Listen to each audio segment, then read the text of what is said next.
Miarabanao trany toko lasy toko vavy tsy mafoy manaraka ity fandarina zany malaza ity.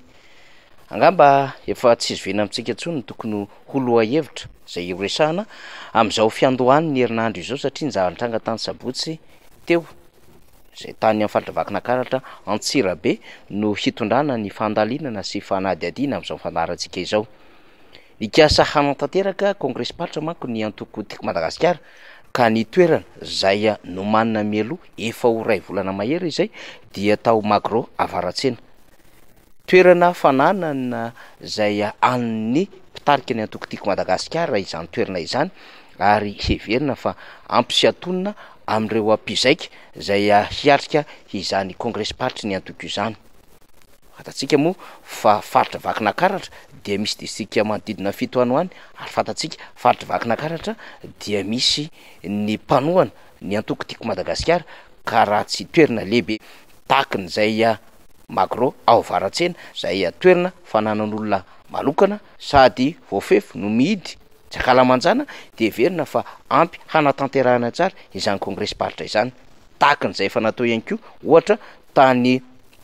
Tomasina ho an'ny kongresina tsinanana tahakan'izay efa natao ihany koa ohatra tany Sofia sy ny faritra samihafa zay ampilaminana no nanantanterahana ny antoko tiako Madagasikara izany de zay no verina fa tokony ho tanterahana ny sabotsy teo tao vakina karatra. Tsy izay anefa ny zavatra nitranga satria melo lavitra an'izay dia nampifilafolainy ny tompon'andraikitra ara-panjakana tao an-toerana ny solotena ny antoko tiako Madagasikara ny tarihany ireo solomaboaka amin'ny rahalahy sy ireo mpitarika ny antoko tiako Madagasikara ka nanisy aza ny fanekenana ny fandaminana zay nientiny teo anivon'ny prefecture dia taty ambadika indray dia navadika ao amin'ny endriny maro samihafa izany ary norarana na de ry zareo ihany aza no mameny volavolan-kevitra ahafahana mijery toerana hanatanterahana izany kongresy zany fa nilavin'izy ireo ohatra ny Magro dia aty ambadika dia izy ireo indray zany hoe ny tompon'andraikitra ny toerana no miezaka mandrara amin'ny fomba kolaka sy milaza ny tsy haneken'izy ireo izany volavolana toerana izay nomena hanatanterahana ny antoko tiako Madagasikara ny kongresy izany. De tonga amina toerana hafa zay tsy ny fampiarana tamin'ny tompony tao amin'ny CDA Vatofotsy ohatra sy tsy nangatahany antoko tiako Madagasikara ny tompon'andraikitra any toerana. Kanefa raha ohatra ka miaina amin'ny fiainana politika raha tompon'andraiki-panjakana ihany koa miaina amin'ny raharaha politika ary akaiky fifidianana tahaka izao manao fanentanana politika antoko samihafa ary takiany lalàna izany dia tsy tokony hanasalotra ny hanatanterahana kongresy tahaka ny ataony antoko tiako Madagasikara. Kongresy-paritra zay misy adevitra ho tanterahana amin'izany, kongresy-paritra zay misy fanapahan-kevitra raisina amin'izany ary kongresy-paritra zay hivondrona an'ireo distrika ka handraisana toromarika zay fiaonandehibe ahafahana manatsara ny fiainan'ny antoko sy manatevina ireo mpitarika samihafa isaky ny distrika. Tena noraisiny ny mpitondra fanjakana indrindra moa an'ireo matahotra fahefana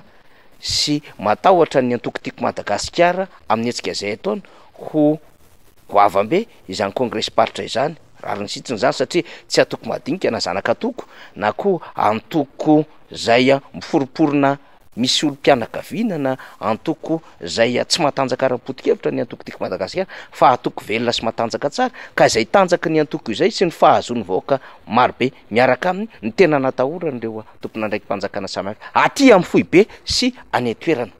de nanaovan'izy ireo paipaika samihafa tsy hanomezana toerana ary tsy hahatanterahana zany kongresy-paritra izany. Nefa moa de tanteraka somatsara izany na de teo aza ny sakatsakana na de teo aza ny herisetra abibina ny raha matahora ary ny fikasihan-tanana sy ny fikasana hitifitra olomofidy sy tompon'andraikitra mpanjakana lehibe tamin'ny ivon'ny fitantanana firenena teo aloha. Zava-doza ny tranga tany Antsirabe akoatry ny fandratrana sy fitifinana vatana mpizaika dia nisy ihany koa isika zay fanambanana basy olomofidy sy tompon'andraiki-panjakana lehibe tahaka ny filoha Marc Ravalomanana izany. Aza vai zany toeran'ny firenena raha toka izany natao hoe mpitandro ny filaminana, aza vai zany toeran'ny firenena raha toka izany natao hoe tompon'andraiki-panjakana. Ary inona no tahotra ho an'izay mihevitra fa manana fanjakana sy manana zany fahefana izany ka tsy mahafantatra akory ny lanjan'ny antoko sy ny lanjany zany fanantanana ara-politika izany mialohan'ny fifidianana ka mameasiny ny fiainana antoko politika ary tsy mihevitra fa ho fahavalo ny endriky ny kongresy zay tanterahana mitety faritra tahaka izao. Izy arak'izany no naniraka ireto mpitandro ny filaminana ireto ka tsy mahafantatra intsony zany hoe maintien de l'ordre zany na fitandrona ny filaminana. Tsy mahafantatra intsony ny mpitandro ny filaminana amin'ny alalan'ny bainoety intelligente ka tokony hampandefitra ny baiko samihafa any ambadika any rehefa toloso vahoaka marobe. Nataon'izy ireo dia nanipy sy nitifitra bomba mandatsa-dranomaso an'ireo mpizaika zay amanaliny tao Antsirabe. Misy matahotra fahefana arak'izany satria voatery mampiasa hiarovana izany fahefana zany amin'ny alalan'ny tanjaky ny fitaovam-piadiana hanana an'ireo mpitandro ny filaminana. Nandritra io fotoana io anefa dia nisy hetsika nataon'ny antoko TGV tany Manakara. Zay voalaza fa fameloma maso ny antoko ary tamina kianja tao Manakara Andrenivohitra no nanantanterahana izany. Tato Antsirabe nefa dia norarana tsy hiditra tamin'ny magro tao varatsena ny mpikatroka anivon'ny antoko tiako Madagasikara zay nikasa hanitanteraka kongresy paritra. Fitanilana ny dikan'izany ary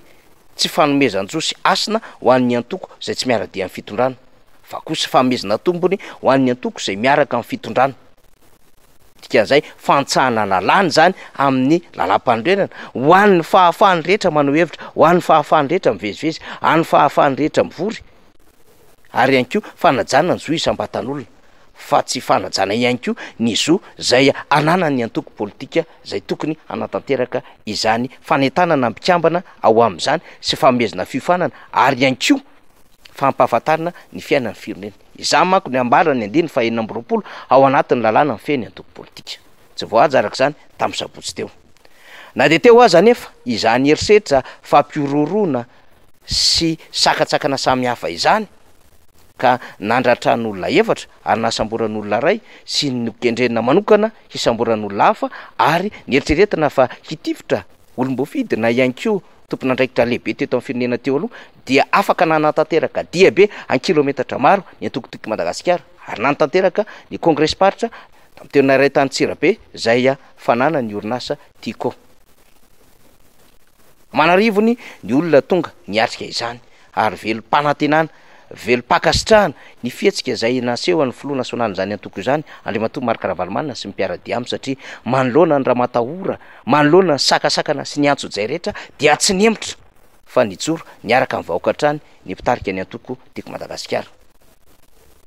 Nambelombelona ihany koa ny amin'ny fijoroana eo anatrehan'izao zava-doza miantra amin'ny firenena izao dia ny fahalalana sy ny demokrasia. Fa nitondra tsirom-panantenana ho an'ny fiainany vahoaka ihany koa ny kabary zay neto ny filoha Marc Ravalomanana ny amin'ny ora mbola misy ny farany tsy ho foana tsakory ny fanantenana ary mino fotsiny ihany. Tsy maintsy isika malagasy samy malagasy ary tera-tany malagasy mitatana miaina ary monina eto Madagasikara no hampandroso ity firenena ity ho ny filoha Marc Ravalomanana. Zany tokoa ny zava-misy satria raha toka mbola rajakom-bazaha bolokom-bazaha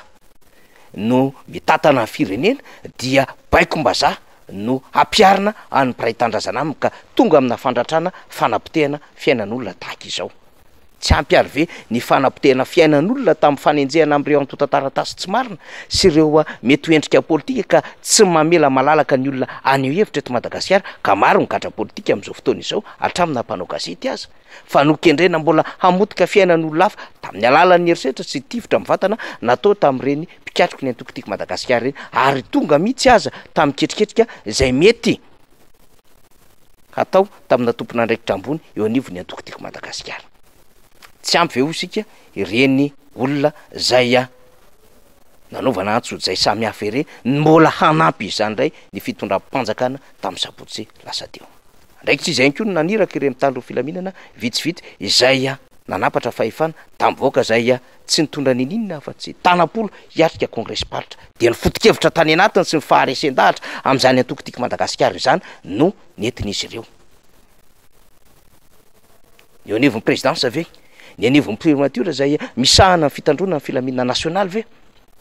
sa ny tompon'andraikitra mitandro ny filaminana eo anivon'ny rafitra mpanatanteraka sa ihany koa manamboninahitra jeneraly teo aloha na ihany koa reo solo tena mpanjakana sy ireo heverina ihany koa fa manana ny olana sy tompona ndraikitra ohatra ao anatina gouvernemanta sy ny sisa sy ny sisa ametrahantsika izany fanontaniana izany avokoa. Zava-misy aloha zany dia matahotra ary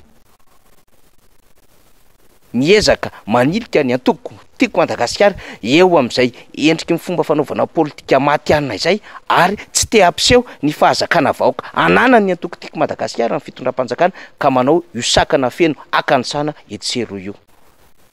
zany na tsy zany akoatran'iny congrès paritra tamin'ny Vakinankaratra iny de io manahiarika ny congrès national lehibe ho tatariana anatin'ny faritra Analamanga ny antoko tiako Madagasikara amin'ny voalohan'ny volana Jolay ho avy izao ny anatanterana izany. Amanalo ny mpizaika hiarika izany congrès national izany tonga eto avokoa ny avy any amin'ny faritany hiarika izany fotoan-dehibe zay ahafahana mitondra fanapahan-kevitra sy mandamina ihany koa ny fiainan'ny antoko izany.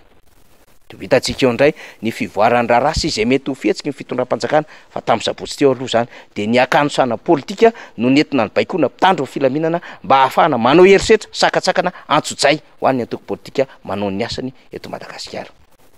Ankahiresika manokana ireo tsy salama